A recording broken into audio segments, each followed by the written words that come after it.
यार गोवा ना ऐसा लगता है कि हर बच्चा जो बम्बई शहर में या आसपास गोवा के बड़ा हुआ है उसकी जिंदगी में हमेशा ये सपना वहीं से शुरू हुआ है कि मैं गोवा जाऊंगा। हाँ, क्योंकि वो जितना ही नज़दीक आपको ज्योग्राफिकली लगता है उतना ही आपसे दूर है।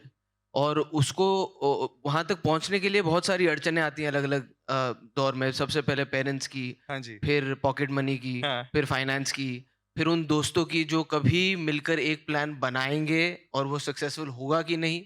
तो उसके अलावा मैं ये भी चाहता था कि इस फिल्म में कहीं ना कहीं वो एक्सपेक्टेशन वर्सेस रियलिटी के साथ कुछ एक्सपेरिमेंट करने की कोशिश करूं। हाँ, तो Goa has been very special for me because मेरे लिए भी उतना ही चाव था गोवा जाने का। और जब वहाँ गए तो बहुत ही मज़ा आया। हाँ। फिर जाते रहे जाते रहे जाते रहे। और मुझे ऐसा लगता है कि बहुत रिलेटेबल है, इसीलिए बहुत सारी फिल्मों में उसे यूज़ भी किया जाता है। तो आई थिंक जैसा अमेरिका में लोगों के लिए वेगस है Right. वैसा हमारे लिए गोवा है। So what happens in Goa stays in Goa also. वैसा भी होना चाहिए Sometimes it usually. follows you back Yeah. and you But have this time it's on screen. It's on screen. Yeah. It's all there, visible now.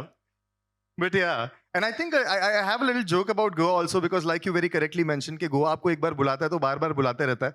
I think I really like wordplay, so I think that's why it's called Goa. Could be क्या a बात reason, है? right? Could be क्या a बात है? reason. Nice. 2 minutes silence, and we'll move on. Okay, and about Devendu and Pratik, people are really loving your, announcement also that happened, and especially you guys in saris. Wow, that's fabulous. That's first of its kind that we've seen the two of you. Did you all have a lot of fun behind Yeah, man. Yeah, the that scenes was also? fun. That was Please really fun. tell us about that. Initial few days, yeah, definitely fun. But Huh. when you have to do it day after day, it's not so much fun. Huh.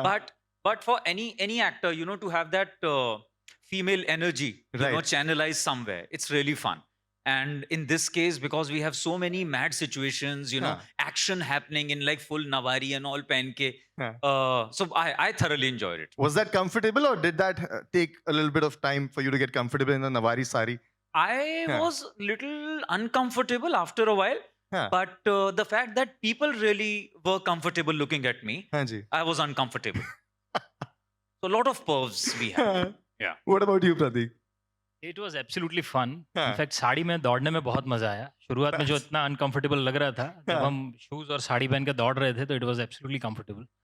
और साड़ी के लिए पहली बार मैंने पैर पूरा मतलब वो शेव किया था, so that was a bit uncomfortable for me. Was that the first time like you had to do that for the sari? हाँ, मतलब I felt the pain here.